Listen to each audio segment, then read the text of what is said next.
इंद्रायणीचं पसायदान. 11 February सूर्याला सूर्य म्हणायला झालेला उशीर. लेखक डॉक्टर संतोष मोतीराम मुळावकर. अभिवाचक किमया संतोष मुळावकर. त्या उत्तम, उदात्त, उन्नत, महन मधुर, महन मंगल आठवणी मी गोंदून घेतलेल्या आहेत माझ्या आत्म्यावर. हे उत्तम, उदात्त, उन्नत, महन मधुर, महन मंगल शब्द माझे नाहीत. असे महन मंगल शब्द सुचायला तेजस्वी तपस्या लागते. तेवढी तपस्या नाही माझी. हे शब्दही त्याच उत्कट आठवणींचे, आठवणीतले. सारं काही मिटेल पण त्या आठवणी मिटणार नाहीत. सारं काही संपेल पण त्या आठवणी संपायच्या नाहीत आणि संपणारही नाहीत. गोंदन का मिटलं कधी, गोंदन का संपलं कधी. गोंदन कधीच मिटत नसतं आणि संपतही नसतं. आणि हे गोंदन तर उत्तम, उदात्त, उन्नत, महन मधुर, महन मंगल, तेही आत्म्यावरचं. आता तर आत्माच झालेलं. आत्मा शाश्वत आणि गोंदनही शाश्वत. हे गोंदन म्हणजे शाश्वतानं शाश्वतावर लिहिलेली शाश्वताची कविता.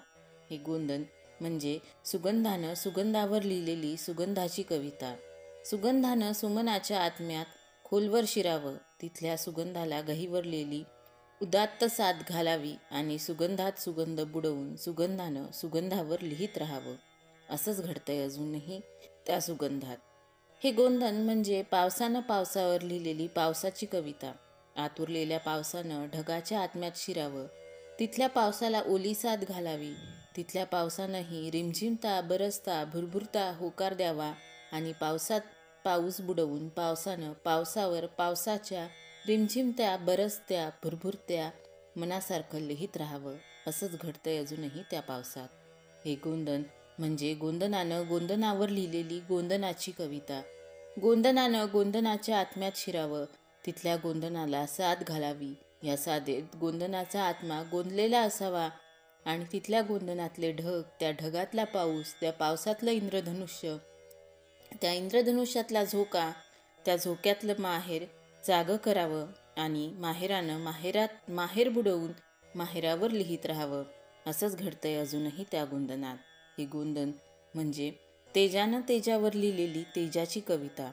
तेजानं तेजाच्या आत्म्यात शिरावं, तिथल्या सगळ्या ठिणग्यांना स्वातंत्र्यासाठी पेटलेल्या स्फुल्लिंगानं साथ घालावी आणि त्या सगळ्या ठिणग्यांच्या आत्म्यात स्वातंत्र्यासाठी पेटलेली स्फुल्लिंग आधीच तयार असावीत आणि मग तेजानं बहरलेलं, ठिणग्यांनी लदबदलेलं उत्तम, उदात्त, उन्नत, महन मधुर, महन मंगल शब्दांची उत्कट उधळण करत असलेलं स्वतंत्रतेचं स्तोत्र स्वातंत्र्यानं लिहित राहावं.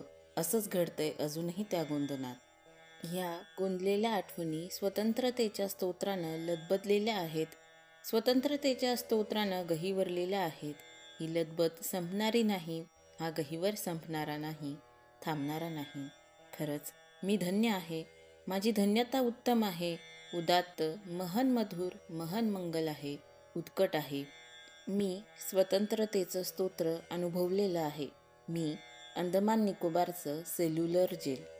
स्वातंत्र्यवीर सावरकर नावाचं उत्तम, उदात्त, उन्नत, महन मधुर, महन मंगल, उत्कट स्तोत्र मी अनुभवलेलं आहे. या स्तोत्राला कोंडून ठेवताना माझ्या भिंती व्यथित झाल्या होत्या. माझ्याच दगडांवर माझंच डोकं मी कितीदा तरी आपटून घेत होतो. पण आज 11 फेब्रुवारी 1979ला मला राष्ट्रीय स्मारक म्हणून मान्यता देण्यात आली. पण मी राष्ट्रीय स्मारक आहे हे मला त्यापूर्वीच माहीत होतं. सूर्याला सूर्य म्हणायला तुम्ही उशीर केला तरी सूर्याला माहीतच असतं आपण सूर्य आहोत.